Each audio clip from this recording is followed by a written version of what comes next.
A very good morning, everyone. Okay, in today's class, a very good morning, everyone. In today's class, we discuss about the control structure. Before starting about the control structure, let me explain why the need of the control structure.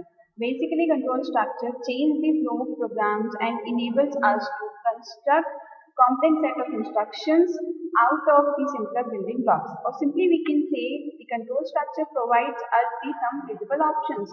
Like if you want to choose if you want to choose the repetition of the codes, they will provide that facility also. If you want to select a particular path in a different number of given paths, they provide us this kind of a facility also. So here are the description related with the control structure. Firstly, starting with the selection structure. Selection structure basically represents the branching, or we can say it represents the branching code. After that, we come to the sequential structure. Sequential structure basically define the straight line, or we can say it represents the default flow. Now comes to the looping structure. Looping structure is basically represent as an iteration, or we can say represent as a repetition mode. Here are the architectural representation related with the control structure. Now from this point we can define that control structure as a control statements. Starting with the selection statements.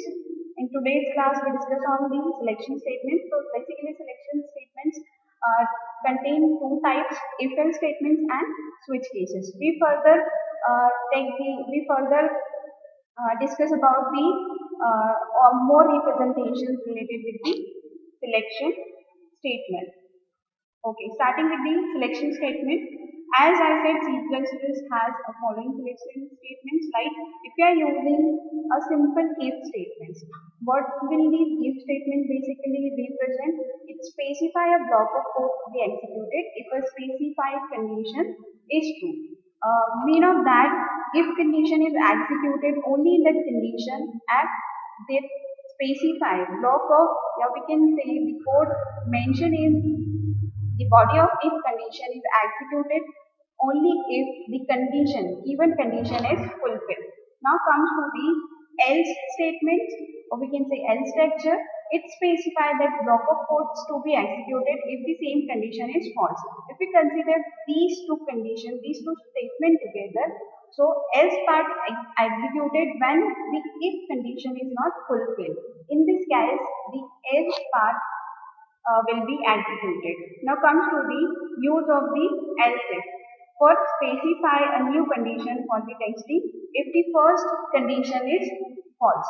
If we consider, we represent a condition in a if statement. After that, if it is not fulfilled the requirements, if it is not true, then we come to the else part. We come to the else if part. We mention here a new condition for the execution purpose if our first condition is false. After that comes to the switch cases. We can say now use of switch cases were what basically is specify many alternative blocks of code to be executed, or I can say it will give us to choice for selecting the execution of the code, or we can say it will provide the facility for choosing the order of the execution of the code. Okay.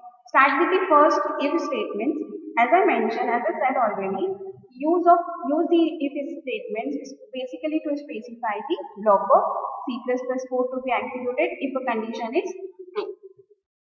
Here is the syntax related with the if statement. Here, starting with the if, mention here the condition by using the parentheses. Here I need to mention the conditions and started with the curly braces. Curly braces represent, that means we are now started some writing in the body of that if condition. We are writing here some codes for the execution purpose. In which condition that code will be executed? If the condition is true. If the condition mentioned in the if block, if it is true, that block of code will be executed. Okay. Here is the flowchart of the if statements. It will clearly visible. It will clearly explainable form.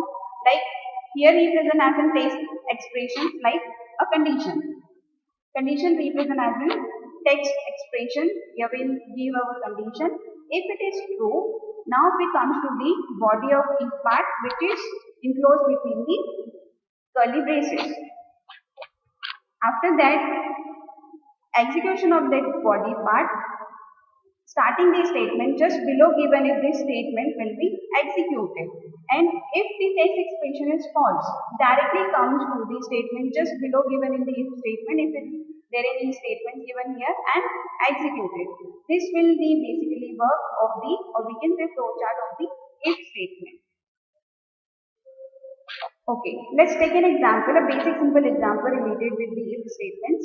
If I mentioned here the condition in parentheses, starting like I wanted to check the greater value between these given two numbers, like 20, I have selected 20 and 18. So I need to check is 20 is greater than 18. I have mentioned here a condition like 20 is greater than 18, comes to the body part of if statements. Now I wanted to print just a conditions execution of a code. I just wanted to print the greater value. I just wanted to print the statement on the basis of this condition, simple.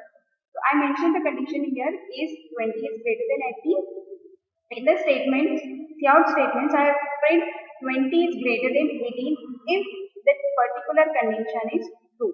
If it is true, then after, if it is true, then the output will be present on your screen like 20 is greater than 18 here.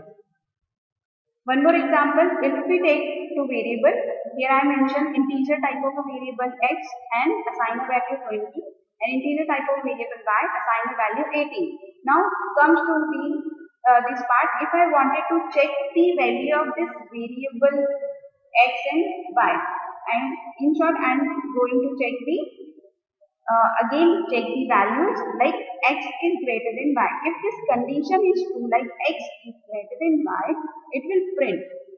What it will print? X is greater than y. So it will execute it only if the given condition is fulfilled. Given condition is true. Now comes to the else statements. In which condition else statement is executed? When the given first condition is not fulfill the requirements, or we can say the given condition is false. Use the else statement to specify a block of code to be executed if the condition is false. If the given condition is false, if condition is false, in that case else statement will be executed. Like here is the statement for this. Here we write the if conditions. If statement, if then condition, and enclosed with the curly braces body of the if conditions, and moving further, here will be else part, represent as an else and body of your else statement. So in which case your else statement will be executed? If the first condition is false, if the given condition, if condition is false, in that case your else part will be executed. Let's understand it with an example. Okay, before comes to the example, here is the flow chart of your if else statement. Again, starting with the text expressions, if it is true, body of it will be executed, the code will be executed and comes to the end of the part. If it is false, in that case, body of else part will be executed. Again comes to the previous slide. If given condition is true, that code enclosed in this body of that if condition will be executed. Else the code containing in the body of else part will be executed if that given mentioned condition first is false. Okay, let's understand this concept by an example. Here I am taking an integer type variable time and assign a value 20. Now, by using if statements, I am given a condition like time is less than 18. If time is less than 18, it will print that it is a good day. I mentioned a basic code here. Now comes to the else part. If it is not fulfill the condition, which I mentioned here, if it is not fulfill the condition, if it is false, in that case, else part of that code will be executed. Like it will print good evening on your screen. Like, so what will be the output for this? I already mentioned that time is equals to 20 here, and I'm given a condition like time is less than 18. Obviously it is false. It is false. In that case, what will be your output? Like, output will be your good evening. Why so? Because first condition is false, so it will execute the else part of this program. Now comes to the else if statement. In which condition else if statement will be executed? If your given condition, it will give you a new condition, representation of a new condition basically. Use the else if statement to specify a new condition. In which case a new condition? If the first condition is false. Okay, if you mention a condition by using if statement, if it is false, it will gives you a new condition for the representation. Like, here is the syntax of the, I mentioned a if condition, if statement here by using if, and condition 1, I am mentioning the name condition by the condition 1, and enclose with the curly braces the code of your if statement, body part of your if statement here. Now moving further, I am writing here else if statement.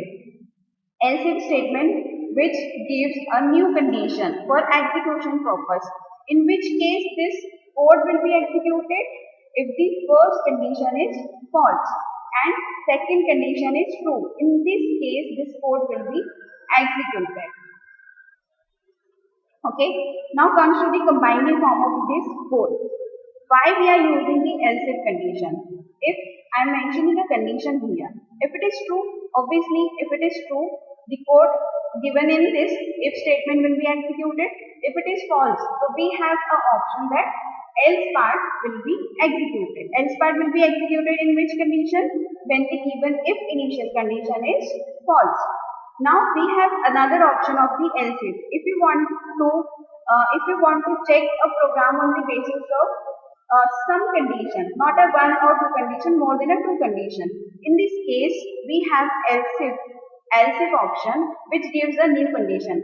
For example, if I wanted to check a given number is positive, negative or zero, obviously I have three options for checking a number. Either it is positive, either it is negative, or either it is zero. We have three conditions. So for this we are using the else if statements. First condition is given in your if statement, second condition will be on your else if statement, and third one is given in your else statement.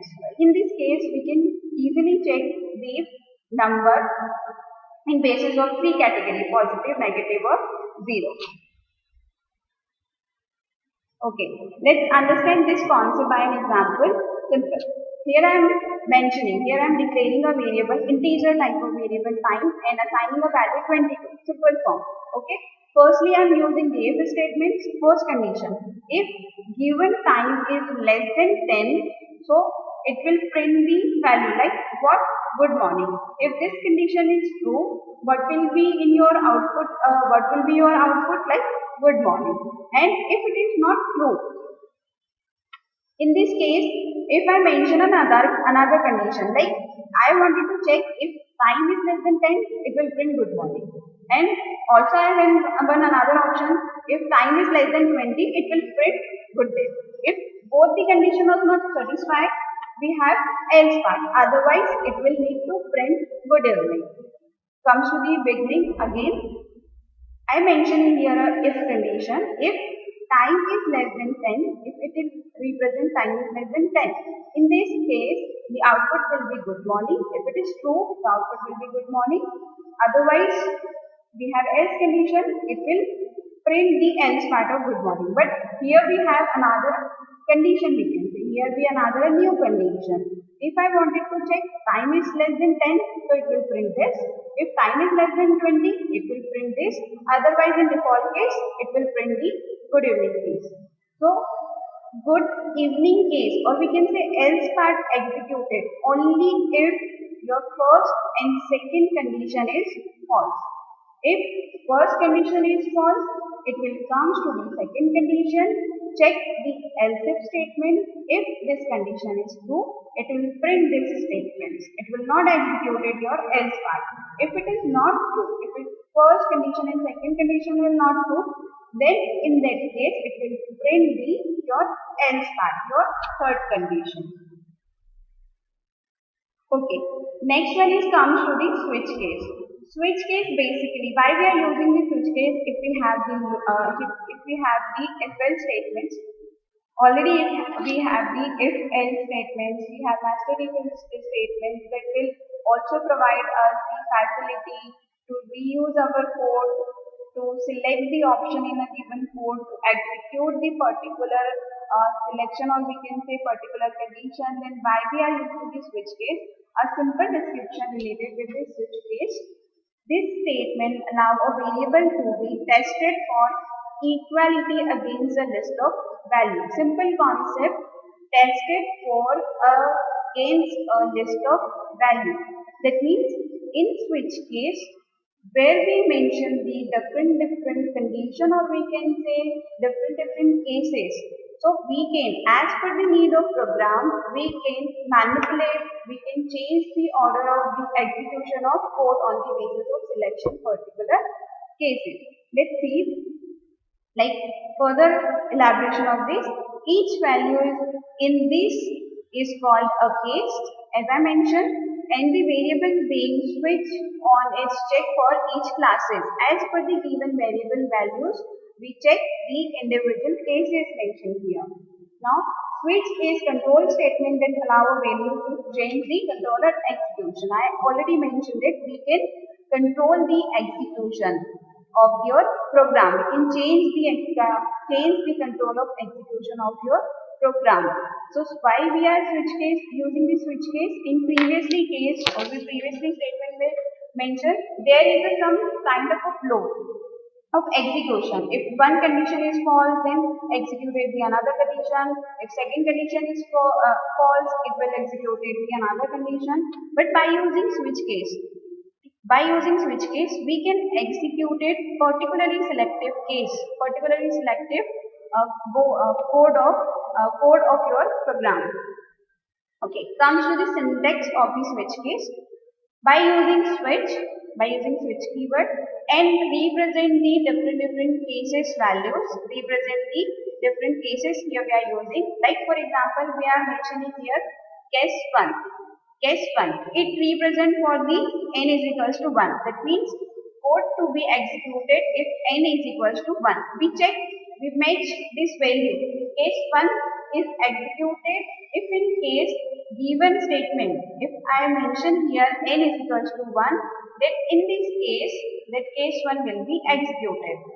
The case 2 will be executed if the value mentioned here n is equals to 2. In this case, your case 2 will be executed.